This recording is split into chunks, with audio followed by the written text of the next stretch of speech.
हरियाणा के 2024 के चुनाव में लग रहा था कि बीजेपी का आना नामुमकिन है और वो आ जाती है अपने बलबूते पर, यानी कि सत्ता की दहलीज तक नायब सिंह सैनी पहुंचा देती है।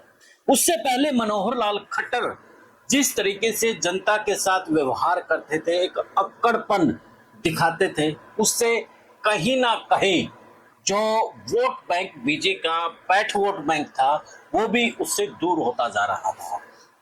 जैसे ही नायब सिंह सैनी आए, नायब सिंह सैनी ने जनता दरबार लगाने के साथ में लोगों के साथ में बातचीत के साथ संगठन को तवज्जो दी और जो सोया हुआ संगठन था, यानी कि बीजेपी के जो कार्यकर्ता, जो पदाधिकारी बिल्कुल मायूस हुए बैठे थे, उनके अंदर जान फूट दी और जैसे ही उनको तवज्जो दी और कहा कि अब की बार कार्यकर्ताओं की सुनी जाएगी, और कार्यकर्ता खड़ा हुआ और चुनाव जिताने के लिए उसने सारी हदें पार कर दी।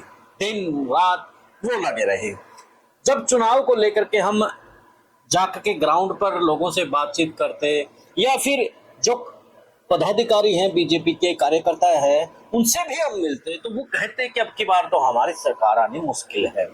लेकिन जैसे ही नायब सिंह सैनी ने उनसे बातचीत की, उनके अंदर जोश भरा, उसके बाद वो ग्राउंड पर कहते नजर आए कि अब की बार कुछ ना कुछ तो हो सकता है। अगर हमारे मनोहर लाल खट्टर रहते तो बड़ा मुश्किल था। तो उसके बावजूद भी नायब सिंह सैनी को डम्मी बनाना और अधिकारियों को पावर देना कहां तक जायज है, आज इसी के ऊपर हम चर्चा करेंगे। उससे पहले आप भी कमेंट करके बताइए कि नायब सिंह सैनी अगर ना होते तो क्या बीजेपी की सरकार हरियाणा में आ जाती या फिर नहीं। कमेंट। आप चैनल को फॉलो, शेयर और सब्सक्राइब भी कर लें।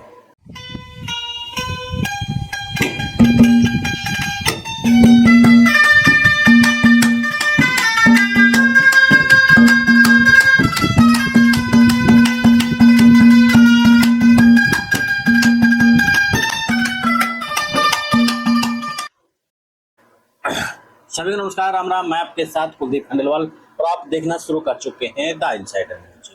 और आज हम बात करेंगे जिस तरीके से नायब सिंह सैनी को लेकर के अब एक चर्चा हरियाणा में चल पड़ी है कि वो डम्मी है, और उसके साथ में जिस तरीके से एक बात निकल करके आई है कि हरियाणा की जो सरकार है, एक सीएम नहीं बल्कि जो वहां पर बैठे हैं, यानी कि ब्यूरोक्रेट कहीं ना कहीं सत्ता को चला रहे हैं।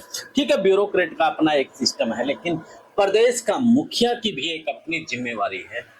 अगर उस जिम्मेवारी को साइड करके उसको भी एक कार्यकर्ता की तरह इस्तेमाल किया जाए तो कहीं ना कहीं प्रदेश में नाराजगी तो होगी।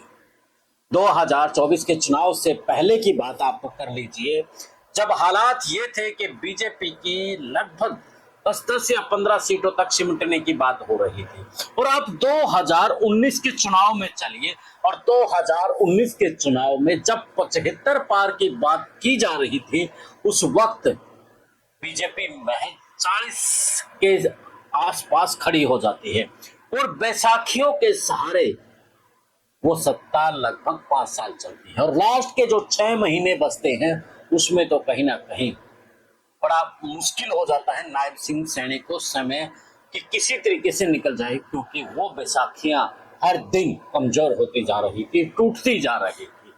तो 2019 में जब मनोहर लाल खट्टर मजबूत स्थिति में थे, वो तब भी मजबूत सरकार लेकर के नहीं आते हैं, और 2024 में जब कुछ समय ही नायब सिंह सैनी को दे दिया जाता है, और नायब सिंह सैनी मजबूत सरकार उस वक्त लेकर के आते हैं जब बीजेपी की कंडीशन बेहद खराब थी, क्योंकि 5 सीटें बीजेपी ने लोकसभा में गंवा दी थी, और एक हौसला कहीं ना कहीं कांग्रेस में भी था कि अब की बार हम सत्ता में जाएंगे, और उसके साथ जनता में भी एक नैरेटिव बना हुआ था कि अब की बार बीजेपी के लिए सत्ता में जाना बड़ा मुश्किल है।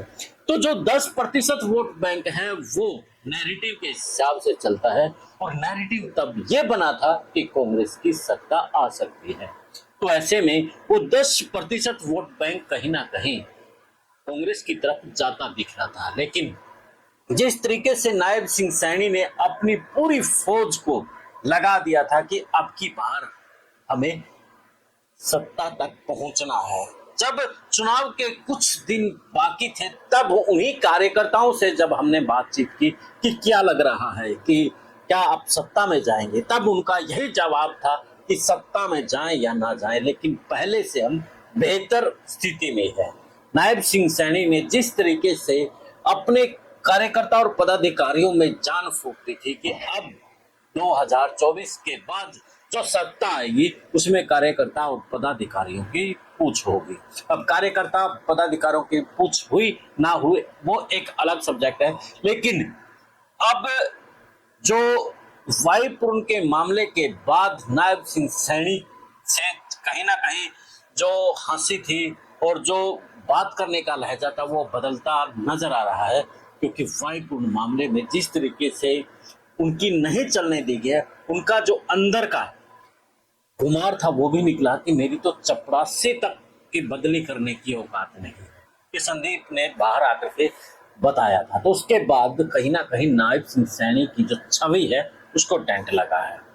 तो यूं कहें कि नायब सिंह सैनी जिस बीजेपी को सत्ता के दरवाजे तक लेकर के आए और हरियाणा से जो चुनाव जीता, उसके बाद दिल्ली का चुनाव है और दूसरे चुनाव है, वो यहीं से क्योंकि एक नैरेटिव फिर सेट हो गया।